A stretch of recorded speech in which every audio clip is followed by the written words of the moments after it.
Jake Morrison had seen many impressive sights in his career as Earth's ambassador, but nothing compared to the Grand Council chamber of the Varanak Empire.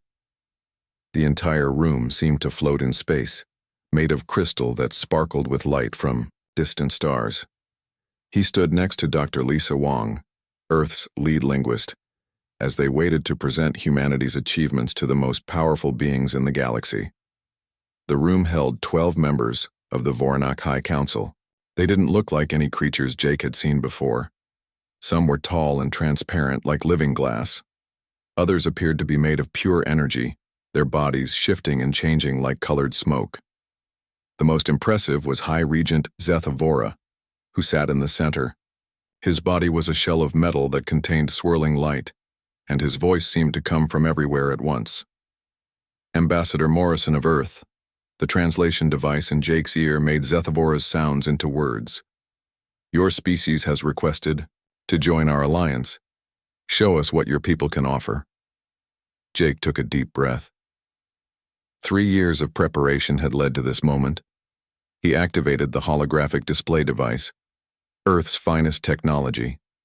A blue light appeared in the air, showing a detailed image of Earth's first fusion drive. The citizens of Earth have developed fusion power, Jake began. Our ships can travel at half the speed of light using this technology. We've also created artificial gravity systems that allow comfortable travel in space. The hologram changed to show a space station spinning slowly, creating gravity through rotation. A sound erupted from the council members. The translation device struggled, then settled on the word laughter. Jake felt his face grow hot, but he continued. We have also developed quantum communication systems that connect our colonies across the solar system instantly, he said. The hologram showed streams of light connecting Earth to Mars, Jupiter's moons, and other human settlements. More laughter filled the chamber. One council member, a creature that looked like a collection of floating blue spheres, spoke. Quantum communication? How charming. Show them real communication, Zethivora. The High Regent raised what might have been an arm. Suddenly, Jake found himself standing on Earth in his old office, with everything exactly as he remembered it. He could feel the warm sun through the window, smell the coffee on his desk, even hear the traffic outside. Then, just as quickly, he was back in the council chamber. We do not send signals through space, Zethivora explained. We fold space itself.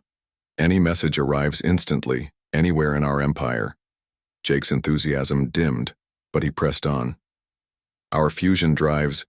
Fusion? Another council member interrupted. This one appeared to be made of liquid metal that constantly flowed and reshuffled. We moved beyond fusion 3,000 years ago. Watch. The creature extended a tendril of liquid metal toward Jake's holographic device.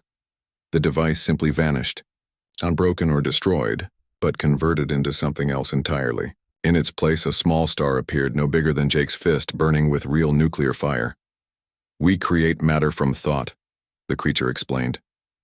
We can make anything anywhere, whenever we choose. Dr. Wong stepped forward.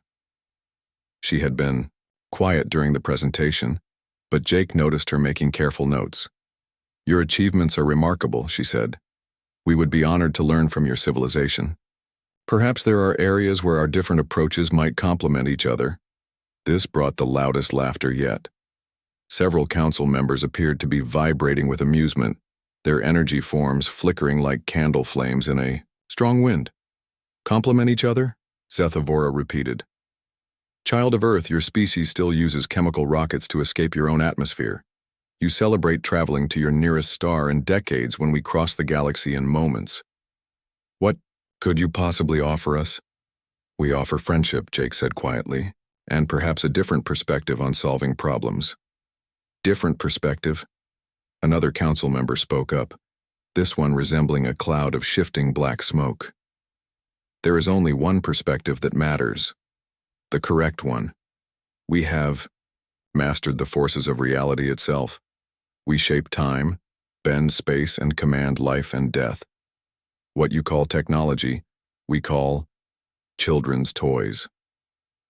To demonstrate, the smoke creature caused Jake's pocket communicator to float into the air, The device began to glow, then slowly transformed into a small bird that chirped once before flying away. Your quantum computers process information in binary systems, the creature continued. Ours process information in 11 dimensions simultaneously. Your medical technology fights disease. We redesigned our biology to be immune to all disease billions of years ago. Jake looked at Dr. Wong, who gave him a slight nod. They had expected this reaction, though the reality felt worse than their worst-case scenarios. We appreciate your demonstration of power, Jake said, trying to maintain his diplomatic composure. But perhaps our value lies not in what we have achieved, but in how we achieved it. Humanity values creativity, adaptation, and working together despite our limitations. Limitations, Zethavora repeated, and the word seemed to hang in the air like a bad smell. Yes, you certainly have many of those. Tell us, Ambassador, can your species transcend physical form? Can you exist as pure consciousness? No, Jake admitted. Can you manipulate the quantum foam of space-time to create pocket universes for storage? No. Can you accelerate the local flow of time to complete centuries of work in moments? No. Then we have nothing to learn from you, Zethavora concluded. However, we are not without mercy. The Voronak Empire will not object to humanity's presence in this galaxy, as long as you remain in your small corner. Perhaps in a few million years your species will develop something worthy of our attention. The council chamber began to dissolve around them, a clear sign that the meeting was over. Jake found himself and Dr. Wong back in the small waiting room where they had started. Well, Dr. Wong said quietly. That went about as badly as possible. Jake nodded, feeling a mixture of embarrassment and frustration. They couldn't even pretend to be polite. Every achievement we presented, they turned into a joke. I noticed something, though, Lisa said, pulling out her notes. They focused entirely on showing off individual powers. There was no discussion of cooperation, of building together, or of discovering new approaches to old problems. What do you mean? Think about it, Jake. Every demonstration was about power and control. They create matter from thought, but did any of them work together? Did any of them suggest that our different approach might lead to discoveries they haven't made? Jake considered this. You're right. It was like talking to a group of people who have all decided they already know everything worth knowing. Exactly. And that kind of thinking, historically speaking, has been the downfall of many empires. As they prepared to leave for Earth, Jake couldn't shake the feeling that this meeting would have consequences far beyond a simple diplomatic rejection. The Voronak had made it clear they considered humanity insignificant, almost beneath notice. But in his experience, arrogance like that often led to blind spots. He just hoped he was wrong. Commander Steve Parker had spent 15 years working on Earth's Deep Space Monitoring Station, but he had never seen anything like this. He floated in the zero-gravity control room, staring at screens filled with numbers that made no sense. Chief, Blake, he called out, I need you to look at this. Karen Blake pushed herself across the room using the handholds on the walls. She was the station's best analyst, the kind of person who could spot patterns in data that others missed completely. What's wrong? She asked, settling next to him at the main console. These gravity readings. Steve pointed at the screen. They started 3 hours ago. Look at the intensity. Karen studied the numbers, her face growing serious. That's impossible. Nothing natural creates gravity waves this strong. That's what I thought, but it gets worse. Watch this. Steve pulled up a video feed from their long-range cameras. The image showed normal space, stars scattered across the black background. Then he advanced the footage. The stars began to disappear, not moving away or getting dimmer. They simply vanished one by one as if something was eating them. Oh no, Karen whispered. It's moving toward us, Steve said. Not fast in space terms, but Karen, entire solar systems are going dark, and the gravity readings keep getting stronger. Get me a direct line to Earth Command, Karen ordered, now. Within minutes, they were connected to General Mike Williams, head of Earth's Defense Forces. General, Steve began. We have a situation. An unknown object is approaching from deep space. It's consuming everything in its path. Consuming? The general's voice crackled over the speakers. What do you mean? Solar systems, General, stars, planets, everything. The object is massive, maybe the size of Earth's moon. But the gravity readings suggest it might be much larger than that. Karen took over. Sir, we've run the calculations multiple times. This object isn't just big. It's converting matter to energy at an incredible rate. That's what's powering it. How fast is it moving? General Williams asked. At current speed, it will reach Voronak space in 2 months, Steve replied. Earth in 6 months. There was silence on the other end. Then, have you contacted the Voronak Empire about this? We've tried, sir. No response. Keep trying. I'm ordering Ambassador Morrison back to duty. If this thing threatens the Empire, we might need to work together. After the call ended, Steve and Karen continued monitoring the readings. The object was now close enough that they could get better sensor data. It's not a solid mass, Karen realized, studying the new information. Look at these energy patterns. It's like a ship? But it's partially organic. Organic? What do you mean? I mean parts of it are alive. Biological systems mixed with technology. And Steve, she paused, checking her calculations again. It's accelerating. It will reach Voronak space much sooner than we thought. 3 weeks later, Ambassador Jake Morrison found himself back in a crisis room on Earth. This time, the room was full of Earth's top military and scientific minds. President Laura Chen sat at the head of the table looking tired. Show him what we know, she said to Colonel Ray Turner. The colonel activated a holographic display. The image showed a map of nearby space with a dark mass moving through it like a storm cloud. The entity, we're calling it the Devourer, has destroyed 14 solar systems in the past month, Colonel Turner explained. It shows clear intelligence. It doesn't move randomly. It's following established hyperspace lanes. Which means it knows about civilization, Dr. Amy Lewis added. She was Earth's chief scientific advisor. It's specifically targeting developed systems. Any word from the Voronak? Jake asked. That's where it gets interesting, the president replied. Show him the recent communications.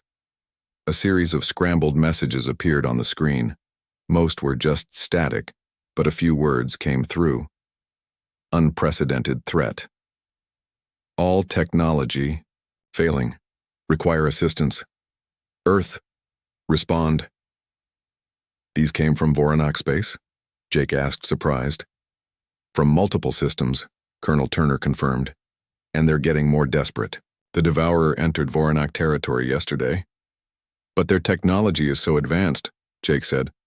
Surely they can handle this creature. Dr. Lewis shook her head. That might be the problem.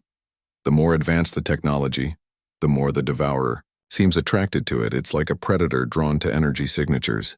The Voronak's quantum processors, their space-folding drives, they must be like beacons to this thing, Colonel Turner added. The room fell silent as everyone considered this. Finally, Admiral Kate Brooks spoke up. Are you suggesting that our primitive technology might be an advantage? I'm saying it's possible, Dr. Lewis replied.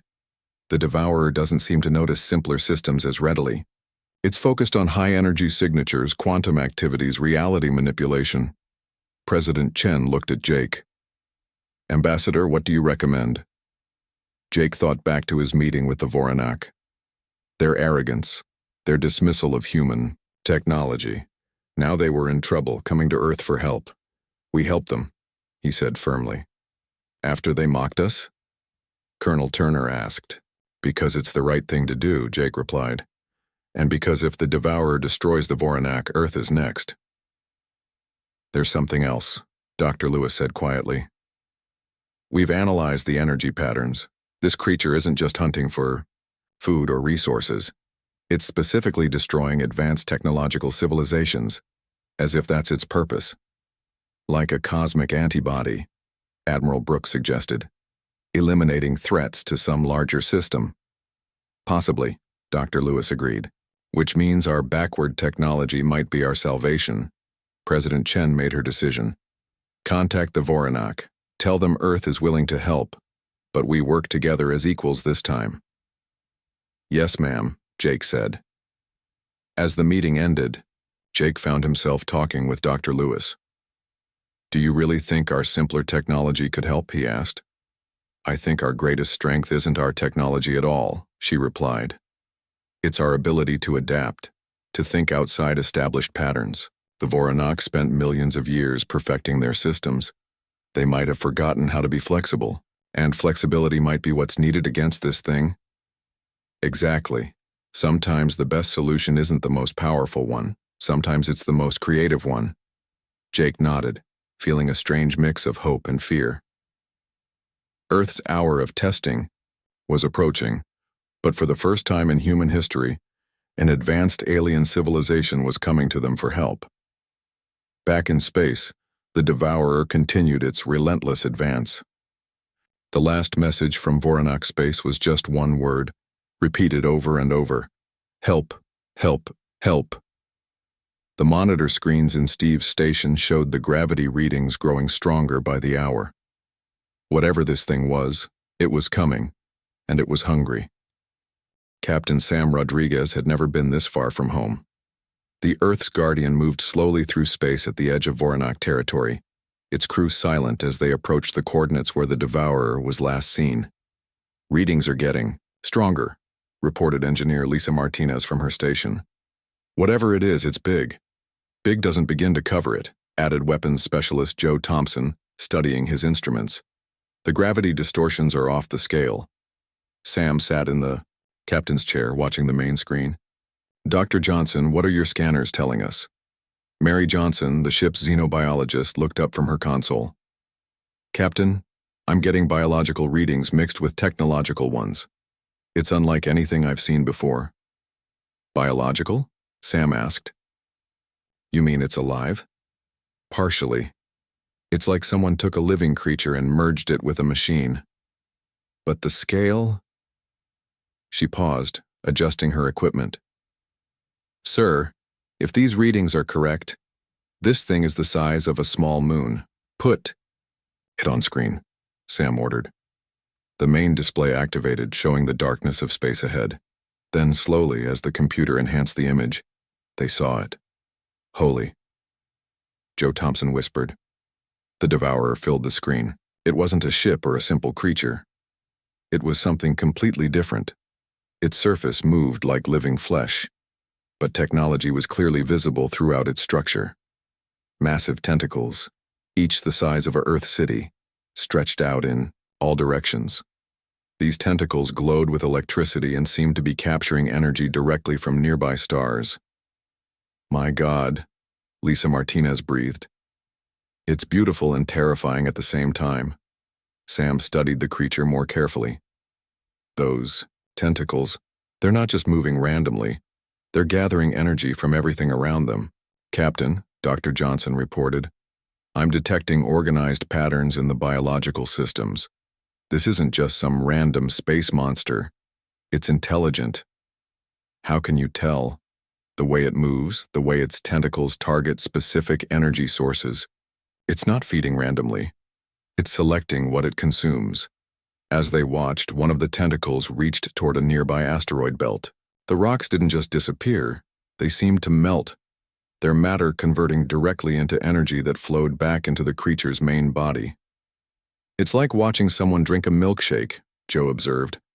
"But with matter instead of ice." "Cream," Lisa added. Sam was thinking about the Voronox Empire's advanced technology. "Dr. Johnson, could that technology attract this thing? Like a homing signal?" "That's exactly what I think is happening," Mary confirmed. "Look at these patterns."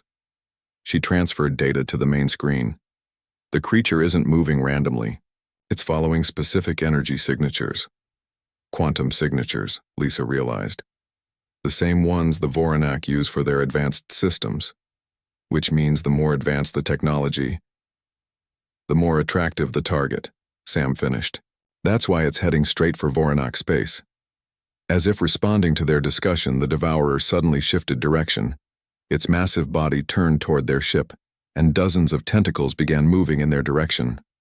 "Captain," Joe shouted, "we've been detected. Shields up, all power to engines," Sam ordered. The ship lurched as it changed course, But the Devourer's tentacles were fast. Energy beams shot from the tentacles, but instead of destroying, they seemed to be scanning the Earth's guardian. It's not attacking, Dr. Johnson realized. It's studying us. What do our systems look like to it? Sam asked quickly. Primitive, low energy, like we're not worth the effort to consume, Lisa answered, or like we don't register as technology. At all, Mary added. Captain, I think our backward systems are saving us. The tentacles continued their scan for several more minutes, then suddenly withdrew. The Devourer resumed its original course, apparently losing interest in the small human ship. We're too primitive to be worth eating, Joe said with relief. I never thought I'd be happy about that. Let's not celebrate yet, Sam warned. We need to learn more. Dr. Johnson, I want everything you can tell me about this creature. While the Guardian maintained a safe distance, Mary worked on her analysis. Hours passed before she had results. Captain, the Devourer appears to be ancient. I'm talking billions of years old. Its biological systems are unlike anything in current galactic biology. They're based on principles that might have existed when the universe was much younger. Before our current laws of physics were established? Lisa asked. Exactly. This creature might be from a time when different rules applied. That would explain how it can manipulate matter and energy so easily. And why modern technology attracts it, Sam wondered. Think about it, Mary continued. What if advanced technology creates signatures that the creature recognizes from its own time? The quantum processing, the reality manipulation. These might be echoes of technologies from its era. So it sees the Voronax systems as familiar? Joe asked. Or as threats? Or as food sources? The biological components might drive it to consume, while the technological parts might guide it toward specific targets. Sam considered this information. The Devourer wasn't just a monster. It was a relic from the universe's past, operating on principles they barely understood. We need to get this information back to Earth and to the Voronak, he decided. But first, I want to learn more about how it selects targets. Over the next few hours, they observed the Devourer approach a Voronak space station. The station was evacuated, its quantum processors running at minimum power. The creature's tentacles reached out, tested the station, then withdrew without consuming it. Interesting, Dr. Johnson murmured. When the quantum systems are off, it shows less interest. Then they watched a fully powered Voronak destroyer appear, weapons charging for an attack. The Devourer immediately focused all attention on this new threat. In seconds, the destroyer was consumed, its matter converted to energy. The more advanced and active the technology, the more aggressive its response, Sam concluded. This isn't just about feeding, it's about eliminating technological threats. Captain, Lisa spoke up, I have an idea.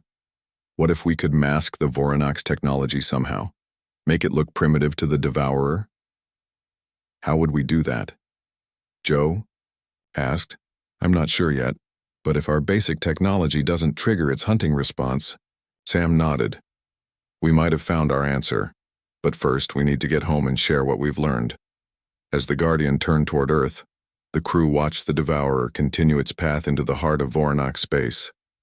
They had discovered something incredible and terrifying. The question now was, could they use this knowledge to save both civilizations?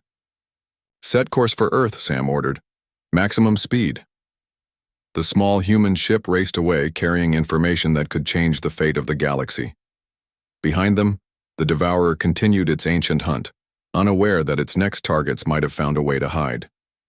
The emergency room on Earth had never been so crowded. President Laura Chen stood at the center, surrounded by the most powerful people in human government and military. On the large screen at the front of the room, a face appeared that no human had expected to see. High Regent Zeth Vora, the leader of the Voronak Empire who had mocked Earth's technology just months ago, looked different now. His energy form flickered like a dying light bulb, and his voice carried desperation instead of arrogance. Earth? The translation device struggled with his words. We request assistance. General Ben Miller stepped forward. Your Highness, we've received your distress calls. What is your situation? The creature The Devourer. Our technology cannot. It consumes everything we create. Zethovora's image wavered. We were wrong. Your primitive systems, they survive where ours fail. Ambassador Jake Morrison moved closer to the screen. We're prepared to help, but we need to coordinate our efforts. Can you share your data on the Devourer? Sending now, Zethovora replied. Information flooded Earth's computers. The Voronak's data showed a complete picture of their encounters with the Devourer. Every time they had tried to fight it with their advanced weapons, the creature had grown stronger. Their quantum processors and reality warping devices seemed to feed it energy. Admiral Kate Brooks studied the data carefully. It's like watching someone try to fight fire with gasoline. Every advanced system they use makes the creature more powerful. But our ship survived, Dr. Amy Lewis pointed out. Captain Rodriguez's reconnaissance vessel came back intact because our technology doesn't register as advanced enough to attack. President Chen made her decision quickly. We're going to form a joint command, human and Voronak forces working together, but we do this as equals. Equals? Zethovora seemed surprised at the word. Yes, Jake said firmly. No more dismissing each other's approaches. We need both Voronak knowledge and human adaptability. Another voice joined the transmission.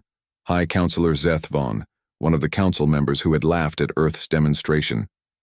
Your ambassador speaks wisdom, Zeth Vaughn admitted. Our arrogance nearly caused our extinction. Your simple technology may save us all. The next few days were a blur of activity.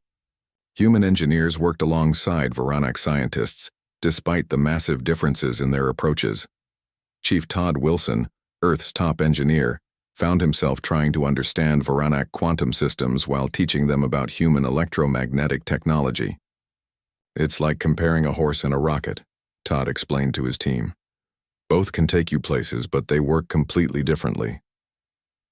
The Joint Task Force, led by General Ben Miller and Admiral Kate Brooks, established a command center on the space station Unity 1.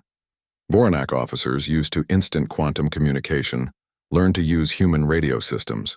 Human tacticians studied Voronak star maps that showed 11 dimensions at once. The breakthrough came when Dr. Amy Lewis presented an idea she had been developing. We can't beat the Devourer with advanced technology, she explained to the assembled leaders. But we don't need to beat it, we need to hide from it. Explain, Admiral Brooks requested. Think of the Devourer like a heat-seeking missile. It locks onto the heat signature of advanced technology. If we can mask that signature, it won't recognize us as targets, Jake Morrison finished. Exactly. We create a dead zone using human electromagnetic technology. Basic generators that create interference patterns, nothing complex enough to attract the Devourer, but strong enough to mask the Voronak's quantum signatures. High Regent Zeth Vora considered this. You propose to hide our entire empire behind your primitive shields? Not primitive, Todd, Wilson corrected. Simple, elegant, using basic electromagnetic principles that the Devourer ignores. General Miller supported the plan. We've seen it work on a small scale. Captain Rodriguez's ship survived because it ran on fusion drives and radio communication. The Devourer looked right through it. The next challenge was building the shield system. Earth's factories worked around the clock, producing electromagnetic generators designed to Todd Wilson's specifications. Meanwhile, Voronak engineers provided the power necessary to operate these generators on a massive scale. It's strange, Lisa Wong observed, watching humans and Voronak work together. 3 months ago, they wouldn't even listen to us. Now we're building solutions together. Jake Morrison nodded. Sometimes it takes a crisis to break down walls. The Devourer continued its advance into Voronak space. Every day brought reports of consumed planets and destroyed fleets. Time was running out. The hybrid command ship Unity's Dawn is ready, Admiral Brooks announced. Human electromagnetic systems integrated with Voronak power cores. It's our first test of the combined technology. President Chen addressed both species in a historic broadcast. Today we face a threat unlike any in Galactic history. The Devourer has forced us to recognize that no single approach to technology holds all the answers. Human ingenuity and Voronak knowledge working together offer our best hope. On the Unity's dawn, Captain Rodriguez took command of the mixed crew. Human and Voronak officers worked side by side, learning each other's systems, sharing knowledge that both species had jealously guarded for centuries. Approaching the test zone, reported Lisa Martinez, now chief engineer of the hybrid vessel. Electromagnetic generators at full power, added Voronak First Officer Kethai. The ship moved toward a Voronak research station that had been deliberately left as bait. The station's quantum processors were running at maximum output, sending out signals that would normally attract the Devourer immediately. There, Dr. Mary Johnson pointed at her screens. The Devourer is approaching. All tentacles are focusing on the station's quantum signature, activating full electromagnetic interference, Todd Wilson announced. Waves of basic electromagnetic energy surrounded the station, masking its advanced technology with simple, old-fashioned interference patterns. The Devourer's tentacles reached toward the station, then hesitated. The creature seemed confused, its appendages testing the electromagnetic field like someone trying to see through fog. "It's working," Joe Thompson said quietly. "The Devourer can't lock onto the station." After several minutes of testing, the massive creature lost interest and moved away, seeking easier targets. Cheers erupted throughout the Unity's dawn. For the first time, they had found a way to protect Voronak technology from the ancient predator. "This is it," Captain Rodriguez announced. "This is how we save both our civilizations." Back on Earth, President Chen received the news with relief and determination. "Begin full production immediately. Every human factory, every Voronak constructor. We're going to wrap the Empire in an electromagnetic blanket."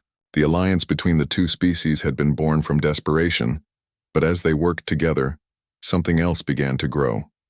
Respect, understanding, the recognition that different didn't mean inferior.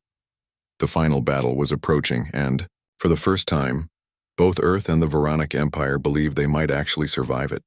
The fleet that assembled around the hybrid command ship Unity's dawn was unlike anything the galaxy had ever seen. Human fusion-powered vessels flew alongside Voronak ships that bent space itself. Every ship in the fleet had been modified, with Earth's electromagnetic systems turning advanced war machines into something the Devourer might ignore. Captain Sam Rodriguez stood in the command center, watching the coordination between species that had barely spoken to each other a year ago.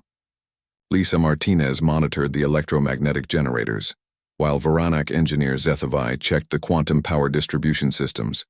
"All ships report ready, Captain," reported First Officer David Cruz. "The Devourer is approaching the Voronak homeworld," added Sensor Specialist Nancy Williams. "ETA, 3 hours." Sam nodded. It was time to put their plan into action. "Fleet Command, this is Unity's dawn. Begin electromagnetic deployment." Across the fleet, human-built generators activated. Ships that once relied entirely on quantum processors now hummed with basic electromagnetic waves. The effect was immediate and strange. Their sensors showed the fleet was still there, but the energy signatures had changed completely. "It's like we're invisible to anything looking for advanced technology," Lisa observed. High Regent Zethovora's voice came through the comms. He was aboard the Unity's dawn, something unheard of for a Voronak leader. "Your electromagnetic fields are remarkable, simple yet effective." We had forgotten the value of simplicity. "Sometimes the old ways are the best ways," Chief Todd Wilson replied, fine-tuning the generators. As they approached the Voronak homeworld, they could see the Devourer in all its terrible beauty. Massive tentacles extended toward the planet's defensive systems, consuming the quantum shields that had protected the world for millennia. "Deploy the planetary generators," Admiral Kate Brooks ordered from her position on the Unity's dawn, Earth's largest electromagnetic devices, specially built for this moment, activated around the planet's surface. The effect was like dropping a curtain over the entire world. The Devourer's tentacles, which had been reaching for the planet's core, suddenly hesitated. It can't find the quantum signatures anymore, Dr. Mary Johnson reported. The planet is effectively invisible to it. But the Devourer was learning. Its tentacles began testing the electromagnetic field, probing for weaknesses. Unlike a simple creature, it showed problem-solving abilities. "Captain, it's adapting," warned Joe Thompson. "Some tentacles are starting to penetrate our electromagnetic barrier." Sam made a quick decision. "Voronak ships, maintain defensive positions. Human vessels with me. We're going to give it something else to focus on." The plan was risky, but simple. While the electromagnetic fields protected the main targets, smaller human ships would buzz around the Devourer like insects, drawing its attention with their basic fusion drives and chemical explosives. "You're using yourselves as bait?" High Regent Zethvora asked. "We're buying time," Sam corrected. "Our ships can survive the Devourer's attacks because we're not attractive enough targets, but we can still annoy it." The human corvettes launched, flying directly toward the massive creature. Their weapons were primitive by galactic standards: explosive warheads, kinetic projectiles, simple lasers. But they worked. The Devourer's tentacles lashed out at the small ships. Some were caught and consumed, but most dodged away at the last second. The creature's attention shifted from the protected planet to these bothersome small ships darting around it. "It's working," Lisa Martinez reported. "The Devourer is focusing on our bait ships instead of trying to penetrate the electromagnetic field." Commander Steve Parker, aboard the human destroyer Earth Shield, led the diversionary attack. "All ships, pattern Delta 7. Keep it busy while the big generators do their work." For hours, the battle continued. Human ships weaved between the Devourer's tentacles, sometimes getting caught but usually escaping. The creature's ancient intelligence seemed frustrated by these persistent gnats that refused to be easily consumed. Meanwhile, the electromagnetic field around the planet strengthened. Todd Wilson worked with the Voronak engineers to increase the output, creating an even stronger barrier. "Quantum systems are completely masked," Zethvi reported with satisfaction. "The Devourer cannot detect our civilization at all." President Laura Chen, watching from Earth, spoke to the joint forces. "You're doing something incredible up there, not just saving one world, but proving that different approaches to technology can work together." As the battle continued, something unexpected happened. The Devourer began to withdraw. "It's disengaging," Dr. Johnson reported. "All tentacles are pulling back from the planet." "The electromagnetic interference must be too strong," Admiral Brooks suggested. "It can't find anything worth consuming." But Sam Rodriguez noticed something else. "Look at its movement pattern. It's not just withdrawing randomly. It's following a specific course." They tracked the Devourer as it moved away from Voronak space, heading back toward the galactic void from which it had come. "It's retreating," High Regent Zethvora said with wonder. "Your simple technology has driven it away." "Not just retreating," Dr. Johnson added, studying her readings. "It's satisfied, like it completed its purpose." The realization dawned on several people at once. The Devourer hadn't come to destroy civilizations. It had come to test them, to ensure that advanced technology was properly balanced with wisdom and humility. "The moment we stopped relying entirely on our most advanced technology," Jake Morrison said quietly, "the moment we accepted help from those we thought beneath us, the Devourer lost interest." Over the following weeks, as the electromagnetic shields remained in place, the galaxy began to change. The Voronak Empire, once proud to the point of arrogance, now valued cooperation and different perspectives. Human technology, once dismissed as primitive, was recognized for its elegance and adaptability. "We were so focused on complexity that we forgot about effectiveness," Zethvora admitted during a joint celebration. "Earth's simpler approaches saved us all. And we learned from your knowledge and power," President Chen replied. "Neither of us was complete alone." The electromagnetic defense systems remained in place, a monument to cooperation and a safeguard against future threats. But more importantly, they represented a new era of galactic relations. Advanced technology was no longer about showing superiority. but about solving problems together. Captain Rodriguez, now promoted to admiral, often looked out at the stars and thought about the Devourer. Was it watching? Was it satisfied with what it had accomplished? It changed everything, Lisa Wong observed, now serving as Earth's ambassador to the Voronak. It forced us to see each other as allies instead of inferior or superior beings. Maybe that was its purpose all along, Sam replied, to remind us that no single approach has all the answers.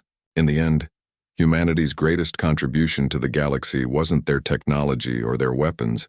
It was their understanding that strength comes from diversity, that simple solutions can solve complex problems, and that dismissing others' approaches only limits your own potential.